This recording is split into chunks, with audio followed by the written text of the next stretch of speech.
Welcome to Aries season. Aries is a cardinal fire sign ruled by Mars. It's kicked off by the spring equinox when the sun starts to grow in speed and strength, making the days longer, hotter, and spring emerges. In the tarot, Aries is represented by the Emperor card, and the decans of Aries are going to be the Two of Wands, the Three of Wands, and the Four of Wands. So the first decan of Aries is going to be from 0 to 10 degrees in zodiacal longitude, usually starting around the 20th or the 21st of March and going through the rest of the month. So this first decan of Aries is a double Mars ruled decan, meaning that both in the Chaldean and the triplicity order, this portion of the sky is co-ruled by Mars. Aries is already the masculine sign of Mars, so being co-ruled by Mars is like double this Martian energy. It's probably the most raw, primal, instinctual interpretation we could possibly give any other portion of the sky. So this decan, which is going to be represented by Two of Wands, is not only associated with the Emperor, but it's also going to be co-ruled by the Tower, which is just straight up Mars energy. And this is really interesting because the decan that came before this, so the end of Pisces, was also co-ruled by Mars and was also co-associated by this Tower card. So the difference here between the Emperor and the Tower and the Moon and the Tower is one of boundaries, because if Pisces is immersed in the environment and like limitless, boundless in whatever it's associating itself with, the Emperor is very firm on its boundaries, very firm on the positional power it has. So there's still this destruction happening in the liminal space between Pisces and Aries, but the objectives have changed from something more subjective and intangible to more objective and personal gain. The Emperor card is about control, power, force, assertion. It's authoritarian energy, conquest, expansion of territory, and also being able and capable to rule and to lead that kingdom. Mars in Aries is I want. So the unevolved Emperor is someone who is individualistic and functioning from a me first mentality, very Martian. And this sort of Martian energy may not be aware that they're doing it, but to other people, it definitely comes across this way. The healthier leadership qualities of this Aries energy is going to look like someone who can create structure and someone who can be strategic with their energy, who's not only thinking about themselves, but to the people or the things that they are loyal to. But the very beginning of this journey, it is looking at a more selfish, individualistic approach. And it's also about literally building from the ground up. The Two of Wands talks about potential, ambition, these choices that we make based on instinct alone. Because this person is at the beginning of a journey, they really don't have much to go off of other than what feels right to them. And Mars is acting upon an insatiable desire to consume. Mars has a hunger and it consumes quickly and it acts on instant gratification. It's functioning from a place of survival. I was recently told that instinct comes before intuition, which totally tracks if you look at the progression from the beginning of Aries to the end of Pisces.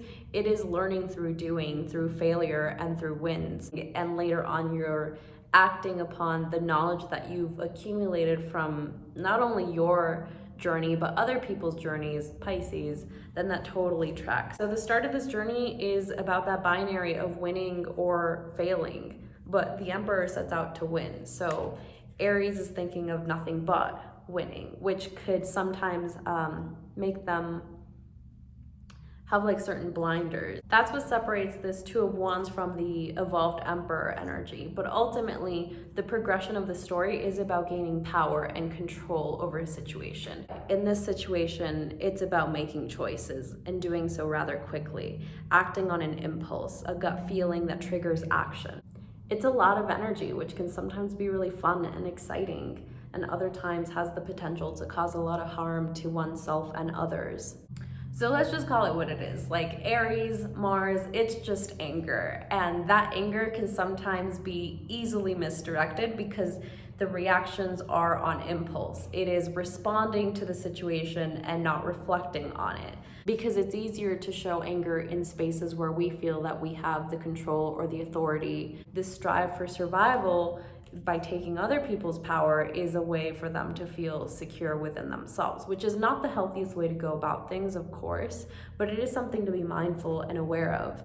I had to turn on the lights for a second, but I keep coming back to this Mars Aries energy is just pure rage. And when we use that in a productive way, a form of empowerment, or to accomplish a goal, that's excellent. However, this also has the opportunity to be taken way out of hand. And I think about power abuses. So things like bullying, domestic violence, and other forms of assault. Tell me this doesn't scream like machismo energy to you in a way. Very binary, either or kind of thinking, and emperor energy being put on someone else, who then puts it on someone else, who then puts it on someone else. So the choices and the risks that we take while we're angry just scratch the surface at some deeper issues. And the beginning of Aries is not about going deep. It's about going fast. It's about going hard. Like, I find it really easy to talk about the common enemy, a greater evil, rally up against things that we know are inherently bad. But how do we work with these challenging feelings within our own communities, our families, and our personal memories? Sometimes people that are enforcing the most power are people who have many times found themselves in very powerless situations. I mean, some people are just straight up like, never evolving past the first decan of Aries, sure. But I think about a lot of communities of color, a lot of immigrant families, and a lot of the ways that this like strong sort of machista energy shows up in these spaces, trying to grip onto some sort of something to feel like there's stability and control and security. That's what comes up for me when I look more into this card or this combination of cards. So when you look back at last year's first decan of Aries, this was kind of the moment where people are really being sort of selfish and just buying everything that they could and trying to stockpile things for utter chaos. At the same time, you also had people that had an incredible rage towards things that weren't directly impacting them, but other people who they found empathy and compassion for, and utilizing that rage to mobilize like in masses. Some of the major transits that are happening for the first decan of Aries in 2021 have to deal with Venus entering the sign. Venus is in detriment there. It can't do a good job, so it won't do a good job. And that becomes a choice of self-preservation and a power move, ultimately. Venus will curb the enthusiasm or curb the disappointment that it can do anything harmonious, as it usually does. Venus and Sun go exact once every 4 years in this sign. Previously, this was in 2017 and then 2013 and so forth. And you can use that as a cycle to understand some of the ways that you might have anticipated disappointment with love, or mistrusted people around you, mistrusted yourself and what you actually require to feel powerful and to feel confident within yourself. So Venus and the Sun go exact around 2 a.m. on Friday EST. And then right after that, we have a full moon in the sign of Libra on Sunday the 28th that illuminates spaces where we might want harmony and peace within our lives. So you could look at the part of your chart that's ruled by Aries and Libra to understand where are some of those push and pulls happening in my life directly, and how can I reflect on this, the relationships that we have with other people, and the way that we can see ourselves through those relationships with others. So there is this dichotomy between awareness of self and awareness of self through others. How have you evolved in the relationships that you've built, in the way that you've portrayed how confident you are, and the choices that you've made, especially under pressure, the quick ones, the instinctual ones, and so forth. During this time, the end of March, Saturn still square Uranus, which has just been hard socially, collectively for all of us, and Mercury in Pisces, which has to deal with a lot of indirect communication. So that's adding to these layers of maybe like having more disappointing relationships or anticipated disappointment within relationships, and setting yourself up for failure by already not trying as hard as you could, or blowing up on things that you feel like you have control over, but not quite the actual situation that needs mending. There's also an awareness of things that are short-lived, or putting all of your energy in one direction while not actually realizing how much stamina it would take to finish the task.